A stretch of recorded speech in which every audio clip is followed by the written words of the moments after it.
Huwallahu alladzi la. Baik teman-teman sekalian, saya akan coba masuk kepada hal yang berhubungan dengan bahasan kita, tapi bukan lagi doa tentunya, tentang masalah etika buang hajat. Saya akan nukil dari buku Syekh Abu Bakar Jazair rahimahullah dari Minhajul Muslim. Ada di dalam pasal kedua, etika buang hajat, beliau mengatakan di dalamnya dibahas atau akan dibahas 3 materi. Yang pertama, hal-hal yang perlu diperhatikan sebelum buang hajat. Di materi pertama ini ada kurang lebih 7 poin yang beliau sebutkan. Yang pertama, sebelum Anda buang hajat ya, buang air kecil, buang air besar gitu. Yang pertama, mencari tempat yang sepi dari manusia dan jauh dari penglihatan mereka. Berdasarkan nas bahwa apabila Nabi SAW hendak buang air besar, beliau pergi hingga tidak seorang pun yang melihatnya. Dinukil dari riwayat Abu Daud nomor 2 dan Tirmidzi nomor 20. Tentu ini sebab munculnya riwayat ini karena di zaman dulu belum ada WC di dalam rumah. Dan orang-orang kalau ingin buang hajat, mereka keluar ke padang pasir, jauh gitu. Ya.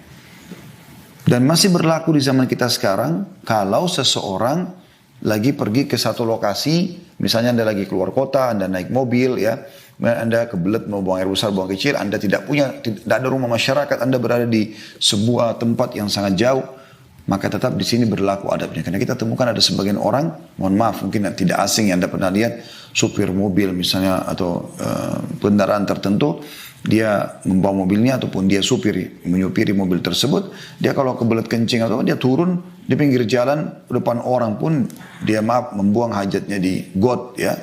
Atau ada sebagian orang membuang hajatnya di sungai di beberapa perkampungan kita, atau mandi dalam kondisi terbuka auratnya dan segala macam. Nah ini semua termasuk yang masuk dalam bahasan kita.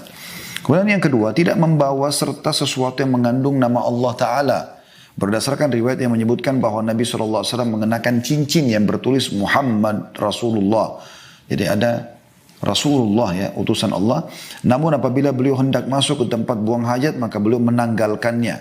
Hadis riwayat Tirmidzi dengan sanad sahih di nomor 1747. Ya, kemudian yang ketiga, mendahulukan kaki kiri ketika masuk ke tempat buang hajat sambil membaca Bismillah Allahumma inni a'udzubika minal khubuthi wal khaba'ith. Dengan menyebut nama Allah, ya Allah sungguhnya aku berlindung kepadamu dari syaitan laki-laki dan syaitan perempuan. Berdasarkan hadis riwayat Bukhari, ini sudah kita sebutkan tadi di buku kita. Kemudian yang keempat, tidak mengangkat pakaiannya sebelum mendekat ke tanah untuk buang hajat, agar bisa menutupi aurat yang memang diperintahkan syariat untuk ditutupi. Tentu di sini sekali lagi kalau bukan di rumah ya. Kalau dalam rumah Anda bisa saja menanggalkan semua pakaian Anda dalam kamar mandi tertutup, cuma Anda sendiri saja di situ ya. Kalau tidak ada masalah. Tapi ini kalau kita sedang berada di tempat yang terbuka umum. Kemudian yang kelima, tidak jongkok menghadap kiblat atau membelakanginya saat buang air besar atau buang air kecil. Berdasarkan sabda Nabi SAW, la tastaqbilul kiblata wa la tastadbiruha bighaitin aw baul. Janganlah kalian menghadap ke arah kiblat dan jangan pula membelakanginya saat buang air besar atau buang air kecil. Hadis ini riwayat Bukhari nomor 144 dan Muslim 264. Ini penting teman-teman sekalian ya. Karena saya temukan banyak sekali ya di rumah-rumah kaum muslimin. Berapa kali saya berkunjung ke rumah orang. Ya, bahkan di hotel-hotel juga kita temukan. Ya, di apartemen. WC-nya klosetnya itu menghadap kiblat atau membelakangi kiblat. Coba Anda muhasabah di rumah Anda sendiri. Apalagi kalau Anda membeli rumah sudah jadi ya. Sedangkan yang developernya muslim saja kadang-kadang masih belum tahu masalah ini, apalagi kalau non muslim gitu ya. Jadi kalau ini ada di rumah Anda harus mengubahnya kloset itu. Nah, kami pernah membeli sebuah rumah ternyata begitu keadaannya. Jadi memang risikonya apa boleh buat kita harus mengubah ya. Jadi Nabi SAW melarang itu, tidak boleh menghadap kiblat, tidak boleh membelakangi kiblat. Sebentar Anda coba lihat posisi WC Anda di rumah ya. Yang keenam, tidak buang air besar atau buang air kecil di tempat berteduhnya manusia atau di jalanan mereka, di tempat mengalirnya air yang dibutuhkan mereka ataupun di bawah pepohonan mereka yang berbuah. Nah, ini subhanallah adabnya luar biasa. Berdasarkan sabda Nabi SAW, ittaqul mala'ina thalatha al-baraza fil mawarid wa qari'ati tariq wa dhil. Jauhilah 3 perbuatan terlaknat, dimurkai oleh Allah Subhanahu wa taala ini. Yang pertama, buang air besar di tempat mengalirnya air. di tengah jalanan, dan tempat berteduh. Hadis ini diriwayatkan oleh Al-Hakim dengan sanad sahih di jilid 1 halaman 76. Ini banyak sekali kita temukan orang ya di sungai, mereka main buang hajat sembarangan, padahal di depannya mungkin di sana, sebelah sana beberapa meter saja ada orang yang sedang cuci pakaian, ada orang yang sedang mengambil air untuk masak, mencuci baju dan seterusnya. Dan juga telah diriwayatkan dari beliau juga ya, hadis yang melarang buang air besar di bawah pepohonan yang berbuah. Ini subhanallah ada pengaruhnya juga ya. Saya pernah punya hubungan kerabat, atau ada salah satu kerabat kami pernah punya madu yang bagus asli, kemudian pecah. Kebetulan ditaruh di wadah kaca ya. Pada saat pecah kan sudah tidak mungkin dimakan karena bercampur dengan serpian kaca itu. Maka dia mengambilnya, memungut semaksimal mungkin, karena kebetulan di lantai, kemudian dicampur air, diaduk, lalu dituang ke pohon jambu yang ada depan rumahnya. Ternyata tuh buahnya jadi sangat manis, seperti ada rasa madunya. Ya mungkin mirip seperti manusia yang mengkonsumsi makanan. Pohon pun menyerap itu. Maka kencing ini kita sudah tahu sebenarnya kotoran yang dikeluarkan dari tubuh kita, maaf sama dengan tinja, ini semuanya tidak dibutuhkan oleh tubuh, maka ini akan berpengaruh. Makanya Nabi SAW juga melarang masalah itu. Kemudian yang ketujuh, tidak berbicara ketika buang air besar. Berdasarkan sabda Nabi SAW, "Idza tagawwata ar-rajulani falyatawara kullu wahidin minhuma an sahibi wa la yatahaddatsani fa inna Allah yamqutu ala dzalik." Jika dua orang laki-laki atau dua orang sedang buang air besar, maka hendaklah mereka saling membelakangi dan masing-masing tidak saling berbicara atau ngobrol, karena sungguhnya Allah membenci itu. Hadis riwayatkan oleh Abu Daud. Ya, ini mungkin kalaupun Anda di rumah juga begitu ya. Suami istri, walaupun Anda bisa saja suami atau istri masuk ke kamar mandi yang suami atau istri ada, tapi kan kalau dia lagi buang hajat di WC jangan diajak ngobrol, gitu kan? Ini dihindari karena ini dilarang oleh Nabi SAW karena sungguhnya Allah membenci itu.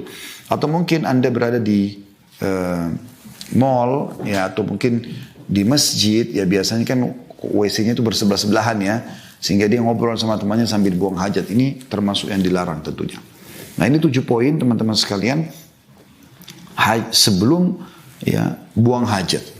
Jadi yang pertama mencari tempat yang sepi, yang kedua tidak membawa benda-benda yang mengandung namanya Allah Subhanahu Wa Taala. Ya. Tentu di sini HP tidak masuk ya, HP boleh saja. Karena pernah ditanya kepada Syekh Utsaimin rahimahullah tentang boleh nggak, oleh seseorang bertanya mengatakan boleh nggak saya masukkan HP saya ke dalam WC sementara dalamnya ada aplikasi Al-Quran. Kata Syekh boleh. Orang itu bertanya kedua kali sampai ketiga kali karena penasaran. Maka Syekh mengatakan, apakah di otakmu ada Al-Quran? Dia mengatakan iya. Kalau gitu keluarkan juga. Gitu. Karena itu tidak mungkin gitu. Kecuali memang alat itu murni Al-Quran semuanya, maka itu tidak boleh. Ya. Termasuk di sini cincin tadi sudah disebutkan. Yang ketiga, mendahulukan kaki kiri pada saat masuk. Ya. Kemudian yang keempat, tidak mengangkat pakaian sebelum mendekat tempat WC itu supaya tidak terlihat aurat. Jadi kalau di tempat umum ya. Kemudian yang kelima, tidak jongkok menghadap kiblat atau membelakangi. Tidak hadap kiblat atau membelakangi kiblat pada saat buang hajat. Yang keenam tidak buang air besar atau buang air kecil di tempat berteduhnya manusia atau di jalanan mereka atau juga di pohon yang sedang berbuah. Kemudian yang ketujuh, tidak berbicara ketika buang air besar. Ini 7 adab sebelum buang hajat. Materi kedua, hal-hal yang berkaitan dengan istijmar atau bersuci dengan batu atau benda padat, dan istinja bersuci dengan air. Dalam materi kedua ini Syekh Abu Bakar rahimahullah menyebutkan ada 4 poin. Yang pertama, tidak beristijmar atau bersuci dengan tulang atau kotoran dalam kurung tinja padat yang kering. Berdasarkan sabda Nabi SAW, la tastajmiru birrawthi wala bil idham fa innahu zadu ikhwanikum minal jin. Janganlah kalian beristijmar ya, dengan kotoran dan jangan pula dengan tulang. Karena tulang itu adalah makanan saudara-saudara kalian dari bangsa jin. Hadis ini diriwayatkan oleh Bukhari Muslim. Jadi kalau ada air, Anda cebok dengan air. Langsung saya bahasakan begitu namanya ya, istinja. Tapi kalau tidak ada air biasanya orang beristijmar. Istijmar itu kayak menggunakan batu ya, benda-benda padat yang memang kering ya, seperti itu. Maka itu boleh digunakan pada saat air tidak ada tentunya ya. Kalau Anda ingin menggabungkan keduanya itu adalah hal yang sangat baik gitu ya. Kata beliau, juga tidak boleh beristijmar dengan sesuatu yang bermanfaat seperti kain yang masih bisa dipakai, kertas atau lainnya. Tidak boleh juga dengan benda yang terhormat seperti makanan karena menghilangkan manfaat dan merusak kemaslahatan. hukumnya haram. Yang kedua, tidak cebok atau istinja dengan tangan kanan. Ya, ini makan dan minum dengan tangan kanan. Kalau beristinja atau bersuci dengan tangan kiri. Atau menyentuh kemaluan dengan tangan kanan. Ya, maaf, kencing ya, atau cebok nggak boleh dengan tangan kanan. Itu yang memegang kemaluan di sini ya. Sebagaimana sabda Nabi SAW, la yumsikanna ahadukum dzakarahu biyaminihi wa huwa yabul wa la yatamassah minal khala'i biyaminihi. Janganlah seseorang antara kalian memegang kemaluannya dengan tangan kanannya ketika buang air kecil. Ini umumnya biasa laki-laki ya. Dan jangan pula cebok dengan tangan kanannya. Hadis diriwayatkan Bukhari nomor 153 dan Muslim 267. Yang ketiga, dianjurkan beristijmar secara ganjil. Kalaupun menggunakan batu misalnya, maka 3 kali ya, atau 3 buah batu. Jika belum bersih maka bisa 5 kali. Berdasarkan perkataan Salman, nahana Rasulullah sallallahu alaihi wasallam an nastaqbil al-qiblata bi gha'itin aw bawlin wa an nastanjiya bil yamin wa an nastanjiya bi aqalla min 3 ahjarin aw nastanjiya bi raji'in aw azmin. Rasulullah SAW melarang kami menghadap ke arah kiblat ketika buang air besar, enggak boleh hadap kiblat atau buang air kecil. Dan beliau juga melarang kami beristinja dengan tangan kanan atau melarang kami kurang dari 3 atau 3 batu. Ataupun beristinja dengan ya, tulang atau kotoran hewan yang sudah kering. Jadi ini termasuk yang harus dijaga. Kemudian yang keempat, yang terakhir di materi keduanya, jika menggunakan air dan batu maka lebih dulu menggunakan batu lalu beristinja dengan air. Jika merasa cukup dengan salah satunya maka itu pun boleh walaupun menggunakan air lebih baik. Berdasarkan perkataan Aisyah radhiyallahu anha, murna azwajakunna an yastatibu bil ma' fa inni astahyikum fa inna Rasulullah sallallahu alaihi wasallam kana yaf'alu. Suruhlah suami-suami kalian untuk bersuci atau cebok dengan air. Sesungguhnya aku malu untuk menyampaikan kepada mereka. Sesungguhnya Rasulullah SAW melakukan hal demikian. Hadis riwayat Tirmidzi dan disahihkan oleh beliau di nomor 19. Ya. Jadi ini 4 hal yang perlu diperhatikan dengan yang sedang digunakan ya.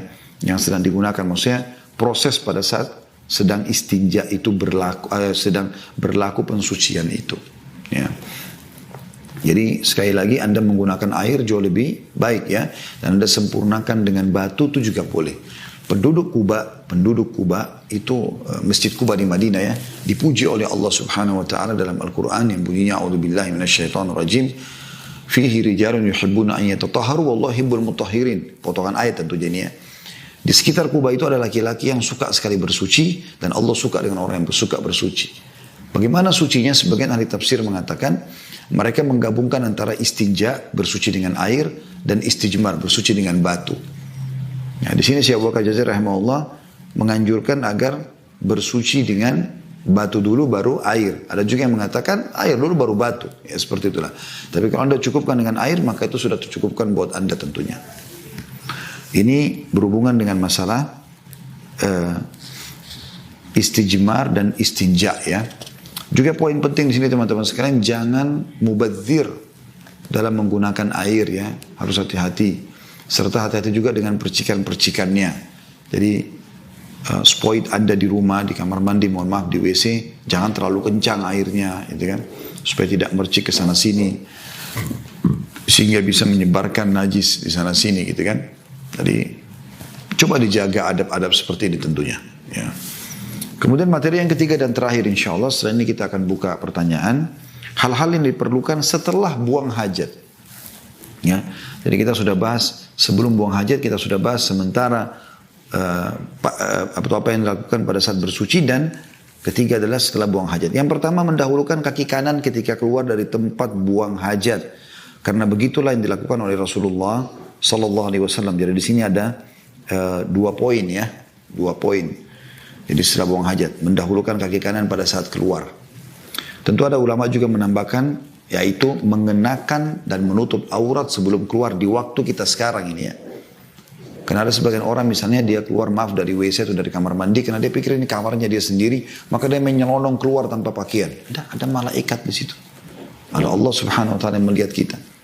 Jadi lebih baik kita selesaikan pakaiannya dibawa, baju gantinya segala macam ke dalam WC atau di kamar mandi. Anda selesai mandi, Anda sudah ganti pakaian, sudah rapi, baru keluar dari kamar mandi. Atau kalau misalnya Anda punya walk-in closet, mungkin dia satu jalur lah sama kamar mandi, mungkin masih mending ya.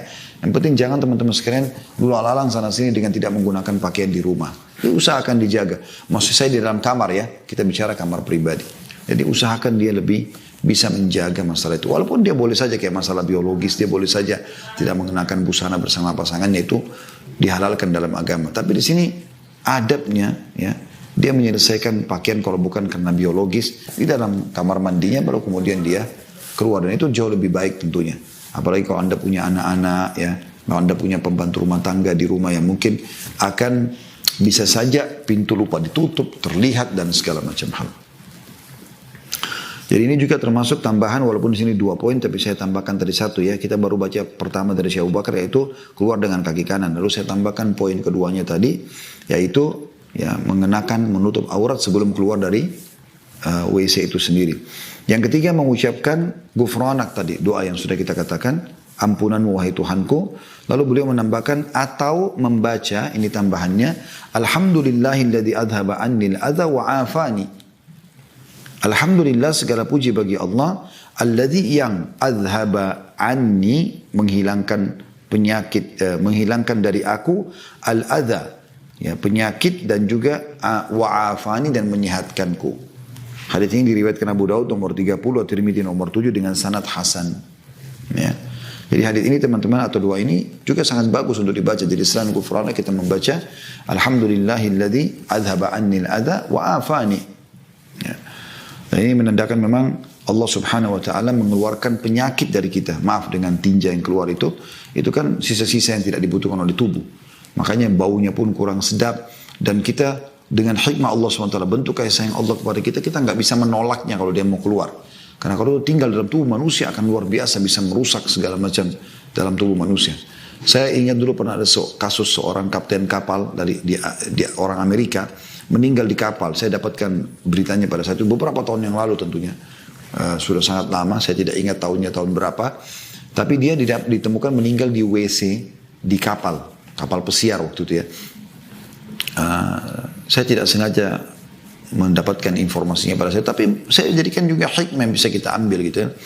Lalu dicurigailah orang-orang kapal, kenapa dia mati, ada yang bunuh kah, ada segala macam. Ditemukan tidak ada ya.